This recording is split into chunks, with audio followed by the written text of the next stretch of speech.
Hoje eu queria falar com você sobre o cuidado de Deus conosco, né? Sobre o cuidado de Deus com os seus, né? Que a palavra de Deus nos dá aí exemplos, né? Do cuidado dele na vida das pessoas ali na Bíblia. A gente fica olhando e a gente se inspira na vida dessas pessoas, né? Mas aqui tá falando que os que conhecem o teu nome confiam em ti. Você não consegue confiar naquilo que você não conhece.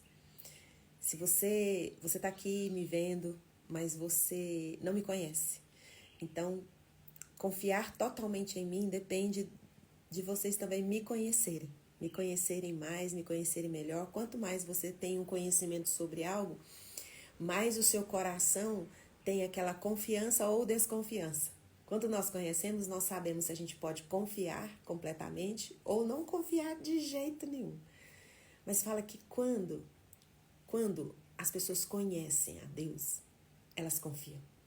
Quando elas conhecem a Deus, elas esperam. Quando elas conhecem a Deus, elas se entregam totalmente. Porque os que conhecem o teu nome, não tem jeito. Quanto mais de Deus você conhece, mais você confia. Aí fala, pois tu, Senhor. O salmista fala, olha, Senhor, você é o meu Senhor. O Senhor dirige os meus passos, o Senhor dirige a minha vida. Eu confio porque o Senhor é o meu dono, é o meu guia, é o meu rei, é o que me direciona, que a minha vida é sua. Porque o Senhor não vai me abandonar. Porque eu busco o Senhor, porque eu tenho certeza de quem o Senhor é e o Senhor não vai me deixar na mão, não vai me abandonar. Mas o cuidado de Deus às vezes vem disfarçado de lutas, gente, vem disfarçado de batalhas. E muitas vezes quando a gente olha para o cuidado de Deus na Bíblia, a gente fica ali impactado porque a gente vê o começo, o meio e o final da luta daquelas testemunhas que a Bíblia revela. Mas quando o telhado de vidro é o nosso, quando nós estamos fragilizados, quando nós estamos passando por lutas, a gente questiona Deus, peraí, Deus, você está cuidando de mim ou você está me abandonando? Porque a sensação que eu tenho, Deus, é que o Senhor não está me escutando. Fernanda, eu oro, a minha oração não passa do teto. Eu tenho certeza que Deus não está me escutando, está ocupado com muita coisa. Nós não conseguimos enxergar o cuidado de Deus porque nós não conhecemos a Deus. Nós não temos conhecido a Deus e o poder dele. Quanto mais nós conhecemos de Deus, mais nós entendemos que as nossas lutas, as nossas batalhas, é um cuidado de Deus, que está ali disfarçado de um abandono, de uma exclusão. Ai, Fernanda, que complicado. Como assim? Porque Deus não abandona. Deus, você pode ser abandonado por amigos, por cônjuge, por filho. Deus não abandona. E se você está com esse sentimento de abandono, de que Deus não está te vendo, esse lugar que você está é de sofrimento, você não consegue enxergar cuidado, você precisa conhecer melhor o Deus que você diz que crê. Porque Ele não vai te abandonar. E todo esse caos que você está vivendo aí, não é porque alguém colocou você aí, porque fulano fez isso, porque meu marido fez isso, porque minha esposa fez isso, porque minha filha fez isso. Se você conhecer a Deus, você vai entender que Deus vai usar todas essas coisas que estão acontecendo com você, porque é um cuidado dele. Se você for, eu queria convidar você hoje para ler Atos 9. Lá em Atos 9, mostra quando Paulo tem o encontro com Jesus. Fala que ele caiu por terra e ele ficou cego. Poxa, mas o encontro com Jesus devia ser assim, transformador, mas assim, um encontro com Jesus acabou com a raça do Paulo. Jogou ele no chão e ainda deixou ele cego. Eita Deus, isso é cuidado? Paulo, na época, ele era chamado de Saulo, né? Saulo era um perseguidor fervoroso de cristãos. O que era fervoroso, gente? Ele era um trator. Ele dedicava toda a vida dele, todo o estudo, todo o conhecimento, toda a força física para perseguir cristãos, porque ele era um religioso zeloso.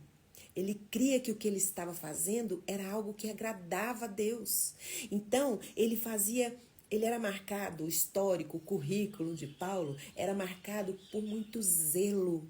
Ele fazia com muito amor, com muita entrega para cuidar, para proteger as tradições judaicas. Então ele fazia tudo muito bem feito, só que todo esse cuidado, esse zelo com a tradição judaica, ele colidiu com o evangelho que Jesus Cristo trouxe. Ele entrou em colisão com o evangelho da paz, com o evangelho de Cristo, do Cristo de Nazaré, com a cruz. Aquele zelo, aquele fervor que Paulo tinha, tudo que ele fazia por amor à lei, às tradições. E aí você olha em Atos 9, fala que Saulo, numa das perseguições que ele estava fazendo, ele colidiu, ele caiu em terra, ele caiu ali naquele lugar. E ao cair, ele ficou humilhado, desorientado, ficou inseguro, ficou impotente, porque no chão ele acabou ficando cego também. Que revelou ali a total dependência que alguém que era autossuficiente, alguém que sabia resolver as suas questões e as questões que chegavam na mão dele, e de repente ele não sabia mais nada da vida. Você chegou nesse lugar onde você está num lugar tão difícil, onde você não sabe para onde você vai, você não sabe que decisão que você toma, você está se sentindo impotente porque você chegou num lugar onde tudo que era difícil ficou mais difícil, e você fala: Fernanda, eu não consigo enxergar cuidado de Deus aí, eu estou me sentindo abandonado. Parece que Deus me esqueceu nesse lugar. É porque você está olhando errado para situações. Os seus olhos precisam ser abertos para enxergar a presença de Deus no caos, a presença de Deus, o cuidado de Deus na dor, o cuidado de Deus na aflição. Mas nós não conseguimos enxergar isso porque nós continuamos olhando para as pessoas. Nós continuamos olhando para a escassez, nós continuamos olhando para o tamanho da ferida, para o tamanho da dor. Nós não conseguimos olhar para o tamanho que Deus é, para o poder de Deus ali, disfarçado naquela angústia que você está, para te reposicionar. Saulo estava indo em mais uma missão, na direção de perseguir mais, de proteger mais as tradições judaicas. E no meio do caminho ele caiu. Deus conhecia o desejo mais profundo da alma de Saulo. Deus sabia. Ali, como um religioso, como alguém que não tinha ainda encontrado o evangelho da paz, como alguém que ainda não conhecia Deus de perto, Saulo era alguém que era famoso ali, mas só ali. A vida de Paulo era um impacto ali, naquele lugar, na religião ali, em Roma. Só que o encontro de Saulo na época, com Jesus, o Cristo de Nazaré, o colocou numa situação de completa dependência de Deus, e ele precisou conhecer o Deus que o colocou naquela situação. Porque a direção que ele estava indo, ele ia ser simplesmente Saulo. E Deus o transformou em apóstolo Paulo. Alguém que impactou não somente aquele lugar, aquelas pessoas. Deus o redirecionou para impactar o mundo inteiro.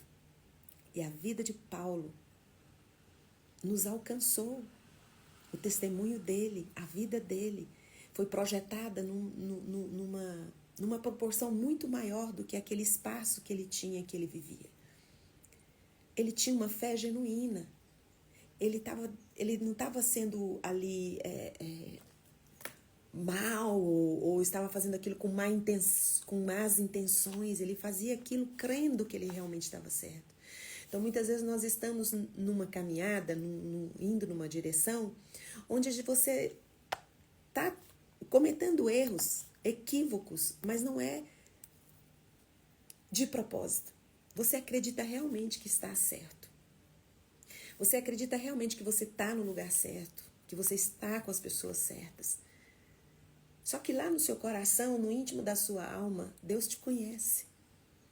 Deus conhece o desejo do seu coração, sabe qual é o lugar que te deixaria com a paz que excede o entendimento. Deus sabe qual que é o lugar onde você vai viver todo o seu potencial na mais pura essência do que Deus criou você para ser, para viver e para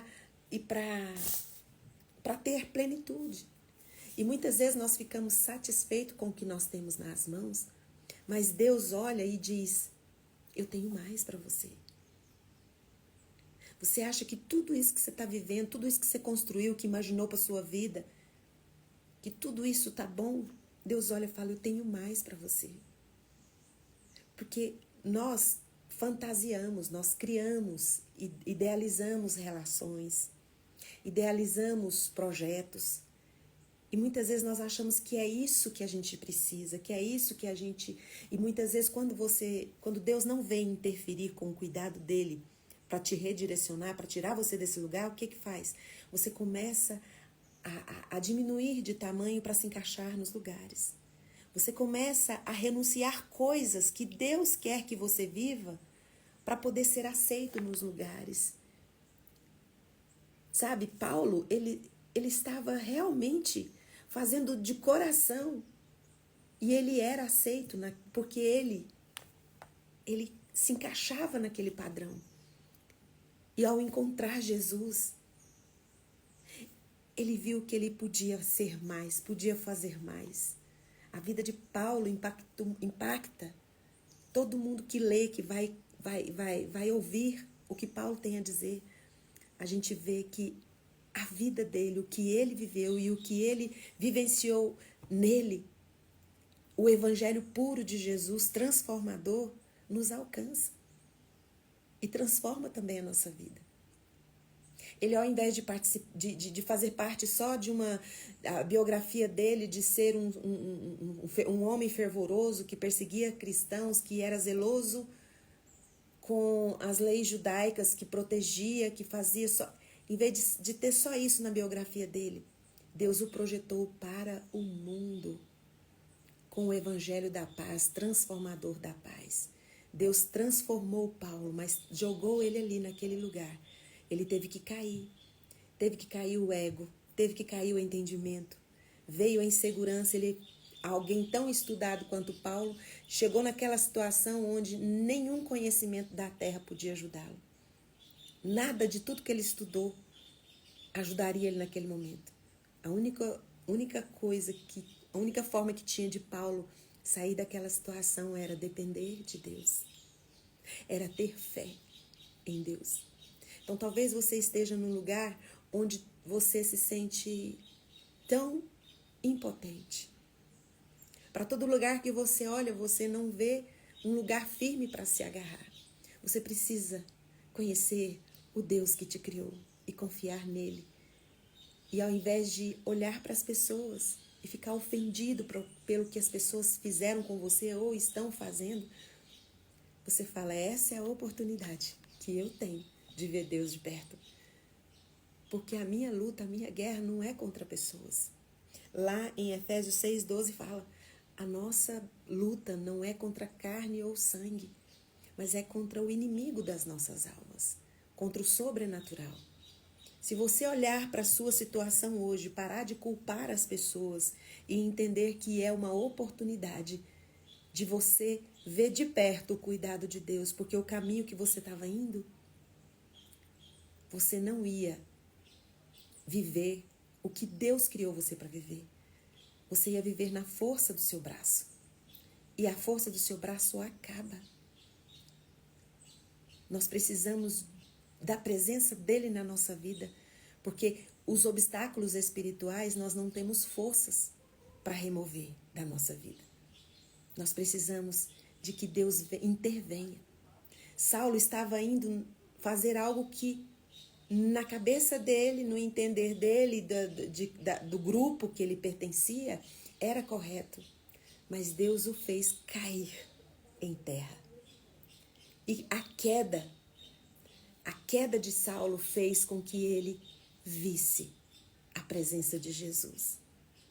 E ao ver de frente ali, ter de frente esse contato com o evangelho pela primeira vez. Ele viu que ele estava indo até aquele momento na força do braço dele. E a vida toda de Paulo, após aquele fato, foi uma vida de total dependência. De total dependência. E ele falou, eu aprendi a viver em toda e qualquer circunstância. Eu sei estar humilhado, eu sei estar exaltado, eu sei ter muito, eu sei ter nada, porque a presença de Jesus na vida dele era suficiente para ele se sentir pleno, se sentir satisfeito. Então, muitas vezes, o cuidado de Deus vem disfarçado de quedas. É Deus te cuidando, é Deus te protegendo. Minha mãe sempre falava assim, às vezes chegava para minha mãe lia a Bíblia o dia inteiro, gente. E às vezes eu chegava para ela para contar alguma decepção que eu tive com alguém, alguma tristeza. Ela falava assim, ei, minha filha. Ela falava assim, ei, minha filha, você não sabe. Deus está te livrando de um buraco maior lá na frente. Ela falava assim. E às vezes eu ficava com raiva. Às vezes eu ficava, mãe, pelo amor de Deus. Você vê uma coisa que irrita muito também, a pessoa chegar pra você assim, vai dar tudo certo. Esse vai dar tudo certo, dá uma raiva, porque parece que a pessoa não tá se importando e nem quer se comprometer com o que você tá sentindo. Parece que a pessoa fala assim, vai dar tudo certo, pra você parar de falar, pra você parar de reclamar. A pessoa não tá querendo se comprometer com você. Mas o que a palavra de Deus revela para nós é que Deus, Ele está cuidando. E se Deus está cuidando, vai dar tudo certo. O vai dar tudo certo de Deus não é o vai dar tudo certo que as pessoas dizem para você. Que às vezes é um vai dar tudo certo para não se comprometer com o que você está dizendo. Mas Deus está dizendo que vai dar certo porque Ele vai usar tudo o que te acontece para o seu bem. Se você está sofrendo, se você está num lugar de sofrimento hoje, de angústia hoje, você não vai sair deste lugar sem receber de Deus o bem. Porque Ele está trabalhando em tudo que nos acontece para o nosso bem. Mas você tem que esperar nele. Você tem que esperar dele. Porque é das mãos de Deus que vem o cuidado, que vem a proteção, que vem o redirecionamento. Paulo, na época, Saulo estava indo numa direção. Deus conhecia o potencial de Saulo. Sabia qual que era o maior desejo dele, da alma, era agradar a Deus. E falou, você não está me agradando. Você perseguindo pessoas, machucando, matando pessoas, você está fazendo isso para mim. Você está me perseguindo. E aí, Jesus revela naquela queda, naquela cegueira, naquele total caos de dependência de Paulo e diz assim, olha, eu vou te mostrar um novo caminho. Você vai olhar agora a situação na minha perspectiva. E ao invés de condenar, matar pessoas, você vai salvar pessoas. Você vai direcionar essas pessoas para mim, não mais para as tradições. Porque Jesus fala, eu não vim tirar a lei, eu vim cumprir a lei. Mas eu vim mostrar para vocês a lei em uma outra perspectiva. De uma outra forma, que é a perspectiva de Deus, porque nós somos muito rápidos em adaptar as coisas do jeito que a gente entende. As interpretações que nós temos das coisas é do jeito que a gente quer. Tem gente que pega um versículo da Bíblia e faz ali adaptações para poder justificar suas más escolhas, justificar pecados. E quando você confia de que Deus, Ele é o seu Senhor, e você pode entregar para Ele todos os seus dias, que Ele vai transformar em bem todo o mal que te acontece. E você está nesse lugar aí de dor, parar de olhar para as pessoas esperando que alguém venha te pedir perdão, ou esperando que alguém te tire desse lugar. Você olha para Jesus e fala, estou aqui. Qual é o caminho que eu devo tomar? Qual é a decisão que eu devo tomar? Muitas vezes Deus vai pedir de você pessoas. Entrega para mim. Dá para mim seus filhos. Você fala, mas e se Deus levar? A gente fica com medo, né? E se Deus me tomar? E se Deus me tirar? Porque nós temos essa ideia de que Deus é um Deus que pune. É um Deus punitivo. Nós não queremos entregar as coisas que mais amamos porque nós sabemos do nosso pecado. Sabemos o quanto de erro que a gente tem. Então a gente acha que as coisas boas que a gente tem na vida, a gente não pode deixar na mão de Deus porque Ele vai nos tomar. Porque um dia a gente fez uma coisa errada lá atrás, porque nós fizemos isso. Então, se eu entregar para Deus todas as coisas que eu amo, Ele vai me tirar. Tem um texto na Bíblia que fala assim: se vocês que são maus sabem dar coisas boas aos seus filhos, quanto mais eu. Eu não vou dar para você, vou tirar de você algo sem nenhum propósito, sem nenhum... Então, às vezes, você está aí, você não quer abrir mão desse projeto, você não quer abrir mão das coisas, você não conhece a Deus. Você olha para Deus como um Deus que pune. Você acha que caminhar do jeito que você está querendo, na direção do que você está querendo, é que é o certo. Mas essa direção que você está indo, você não tem paz, você não está dormindo, você tem angústia, mas você tem medo de entregar para Deus, porque você tem medo que Deus tire de você. E aqui no Salmo 9:10 fala: os que conhecem o teu nome confiam em ti. Então você não está confiando de entregar para Deus suas dores, entregar para Deus as coisas que te são preciosas, que te são caras, porque você não conhece a Deus. Porque se você conhecer a Deus de perto, você vai confiar de entregar tudo na mão dele. Você não crê que todas as coisas que Deus te deu, que todas as coisas boas que você tem, foi Deus que deu para você? Foi geradas primeiro no coração dele? Por que ele viria para te trazer punição em tudo? E esse pensamento sobre Deus é um pensamento muito comum.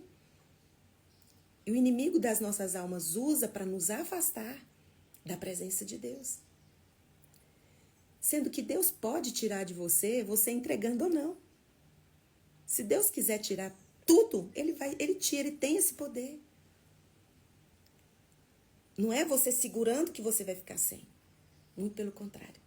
Quando você entrega, Deus vai preservar na sua vida aquilo que for bom, que for agradável, que for de boa fama, que tiver ali virtudes. Deus vai aperfeiçoar todas as coisas.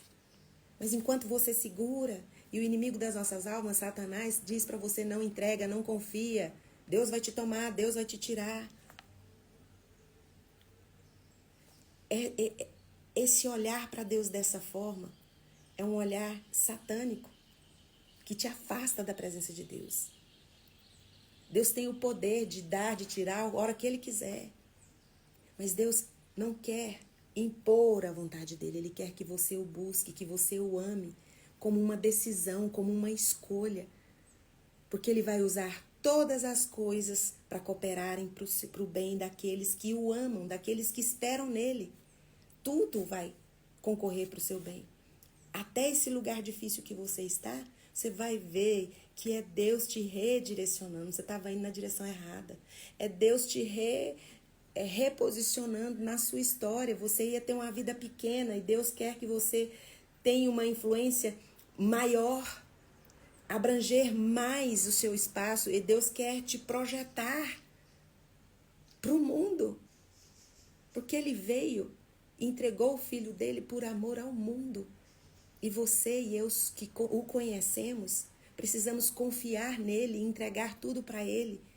Porque o que você vê é algo limitado. E o que Deus tem para a sua vida, para te projetar, é algo muito maior. Porque a palavra de Deus diz que os meus planos não são os seus planos. Os meus pensamentos são mais altos que os seus. Meus caminhos são mais altos que os seus. Então deixa Deus, confia. Deixa Deus conduzir sua vida. Aqui o salmista estava dizendo assim: olha, os que conhecem o teu nome confiam em ti, pois tu, Senhor. Você tem facilidade de falar que Deus é seu Pai, que Jesus é seu Salvador, mas quando chega na questão dele ser o Senhor, que é o dono de todas as coisas que você tem, você já fica ali com medo, já fica meio inseguro.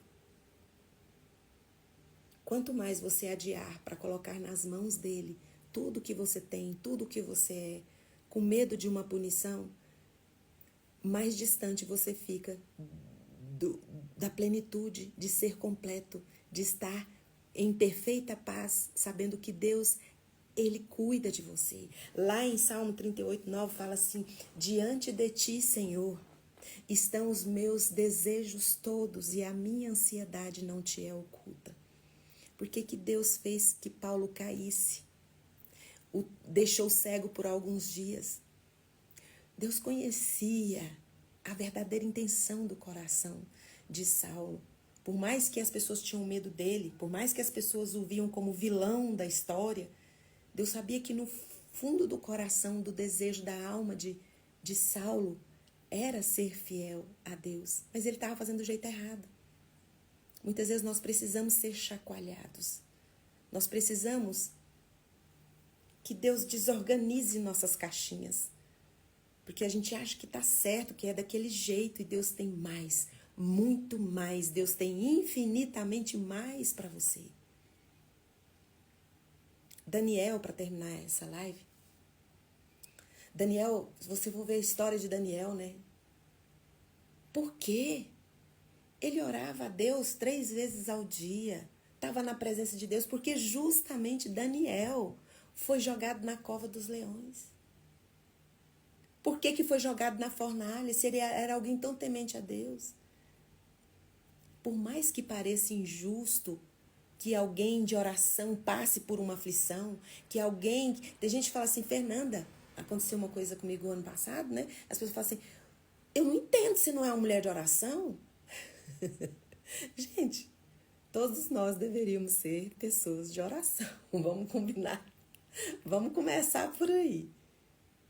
Mas nós termos uma vida de oração, isso não quer dizer que a gente não vai ter problema, que a gente não vai passar por caos. Nós precisamos de redirecionamento. Nós precisamos de mudar de direção.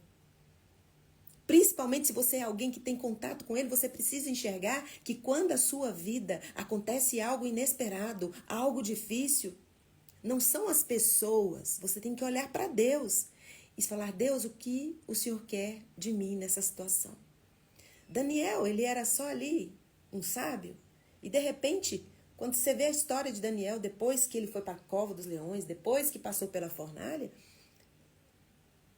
ele foi usado por Deus e pelo próprio rei da história no seu maior potencial. O que antes ele era proibido, era criticado, se tornou um ritual e foi imitado por pessoas. O Deus de Daniel. O Deus de Daniel. E aí, quando o povo foi liberto, todo mundo voltou para casa. Daniel continuou lá na Babilônia. Por que ele não voltou para casa? Porque o que ele estava, quem ele servia, o Deus que ele amava, o Deus que ele servia, podia deixar ele em qualquer lugar, porque aqui, ó, no entendimento, no coração, Daniel era livre. Não importa se ele voltasse para a terra dele ou continuasse ali, ele não era prisioneiro de pessoas, era de Deus. Então ele ia ficar no lugar que Deus o colocou, no lugar que Deus queria que ele ficasse. E o lugar que Deus quer que você fique. Por mais que as pessoas olhem, mas esse lugar é o melhor lugar do mundo. Porque é o lugar onde você desfruta de paz. É o lugar onde você é usado no seu maior potencial. Em nome de Jesus, o Cristo de Nazaré. Pare de olhar para as suas dificuldades, para as suas tragédias como punição de Deus. Comece a olhar como cuidado de Deus. O lugar que você estava indo, a direção que você estava indo, Deus quer te redirecionar. Está errado. Vai te fazer mal. Às vezes você acha que Deus está te humilhando. Deus me colocou num lugar de humilhação. Olha só que vergonha, eu estou tendo que fazer isso. O nosso ego precisa cair. A Bíblia diz que todo aquele que se humilhar diante de Deus, aquele coração que fala, Senhor, eu não sou nada sem o Senhor. Eu estou aqui me humilhando porque eu preciso do Senhor. Sem a tua presença na minha vida, será exaltado. Será exaltado. Não exaltado por pessoas, porque as pessoas te aplaudem hoje, te exaltam hoje, e uma palavra que você fala já te cancelam. Como diz minha mãe, né? Minha mãe falava assim, você pode fazer 1000 bondades. Você pisar na bola uma vez, o povo passa a borracha nas 1000 bondades que você fez. Mas Deus não. Deus não. Deus não se esquece. Então, não olha mais para as dores, para as suas dificuldades, para o seu caos, para as suas prisões como algo punitivo diante de Deus. Como algo injusto, que pessoas fizeram isso. Para de olhar para as pessoas. Elas são tão falhas quanto você. Você também já errou, já falhou com os outros. Olha para a sua dificuldade e fala, Senhor, eu quero olhar e me ajude a entender que a dor que eu estou passando hoje, esse diagnóstico, esse lugar que você me colocou, o Senhor me colocou porque me ama. O Senhor permitiu, porque Deus não coloca, né? Ele permite essas situações. Me ajude a te ver. Me ajude a ver o teu cuidado, porque o cuidado de Deus vem disfarçado de batalhas, de luta, é Ele cuidando, é Ele te protegendo. Como diria minha mãe, a dona Lessie, tá te livrando de um buraco lá na frente. Só que a gente não vê, a gente não sabe. Se você não vê, se você não sabe, confia. Entrega. Sabe, Paulo não ficou caído ali para sempre. Ele não ficou cego para sempre. Foi momentâneo. E ele disse, né? A nossa leve e momentânea tribulação produz um eterno peso de glória. Porque a sua tribulação, os seus problemas não têm peso nenhum comparado à glória que Deus tem para revelar na sua vida. Você vai ver quantas coisas já aconteceu na sua vida que na época era tão grande, era tão difícil, era tão impossível. E hoje você olha e fala assim, diante do que eu estou passando, o que eu passei foi fichinha. Aquilo lá não foi nada diante do que eu estou enfrentando hoje. É fichinha porque você superou. Então isso que você está passando, que você está desesperado, arrancando os cabelos, é fichinha diante do peso da glória que Deus tem para revelar na sua vida. Então, tá pesado? Você não consegue carregar. Então entrega para Deus. Mas eu estou inseguro, mas eu estou me sentindo impotente. Pois é exatamente aí que o Espírito Santo assume o lugar que ele precisa estar na sua vida. Quanto mais inseguros nós estamos, quanto mais fragilizados nós estamos, mais tem espaço para o Espírito Santo assumir o nosso lugar e guerrear nossas batalhas em nosso lugar. O nosso trabalho, o nosso esforço é fazer as escolhas certas de conhecer melhor o Deus que você diz que crê, o Deus que você diz que serve. Vai doer muito mais se você olhar para esse buraco que você caiu culpando as pessoas. As pessoas têm culpa? Tem sim, mas isso aí não é problema seu. Você não consegue convencer a pessoa de que do tanto que ela te feriu, do tanto. Quem convence é o Espírito Santo. Você vai ficar lutando, querendo mostrar para as pessoas o tanto que elas estão erradas. Tenta olhar para você, muda o seu entendimento. Cuide da sua vida. A vida de quem te feriu, que te machucou, Deus não esquece não, Ele vai tratar com cada um. Então fala, Senhor, tá, para onde eu devo olhar? Qual é o próximo passo? Talvez o próximo passo é não se mover, é ficar esperando Deus te dar todas as orientações que você precisa para sair desse lugar. Então cuidado de Deus. Algumas vezes vai vir na sua vida disfarçado de batalhas, de lutas, mas descansa, confia e entrega. Diante do Senhor, Salmos 38:9, estão os meus desejos todos e a minha ansiedade não te é oculta. Que Deus abençoe o dia de vocês, que Deus abençoe a vida de vocês. Coloca a mão no coração, eu vou orar por você. Pai, em nome de Jesus, Pai, nos ajude a ter o entendimento de que as nossas lutas, as nossas dores, as nossas batalhas, a impotência, a humilhação, o desespero, a angústia, em todas essas coisas, o Senhor tem cuidado de nós. Muitas vezes estamos por caminhos que irão nos levar à morte. E o Senhor não tem caminhos de morte para nós. O Senhor tem caminhos de vida. Então, em nome de Jesus, o Cristo de Nazaré, se tiver algum irmão meu aqui, preso,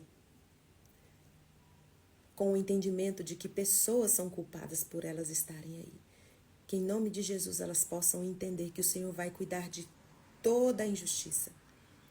E que elas precisam entender que o Senhor quer que elas mude o entendimento. Mude a direção. O que elas estavam fazendo e as levou até este lugar precisa de ser agora tomar uma nova atitude, deixar de fazer aquelas coisas e tomar novas escolhas. Porque o Senhor tem um novo direcionamento. Então, abrace os meus irmãos e os faça enxergar o teu cuidado no meio de tanta dor que estão vivendo ou insegurança. Em nome de Jesus, o Cristo de Nazaré. E agora, na autoridade que o Espírito Santo de Deus me dá por causa do sangue de Jesus derramado na cruz do Calvário, eu ministro cura sobre você, seja curado de toda doença do seu corpo ou toda enfermidade da alma. Em nome de Jesus, o Cristo de Nazaré, seja liberto de todo aprisionamento nas suas emoções, na sua alma, no seu espírito, nesta manhã. Em nome de Jesus. Amém. Deus abençoe vocês. Um beijo e um cheiro para todos do Facebook e do YouTube também que me acompanham. Até amanhã, às 6h30. Tchau, tchau.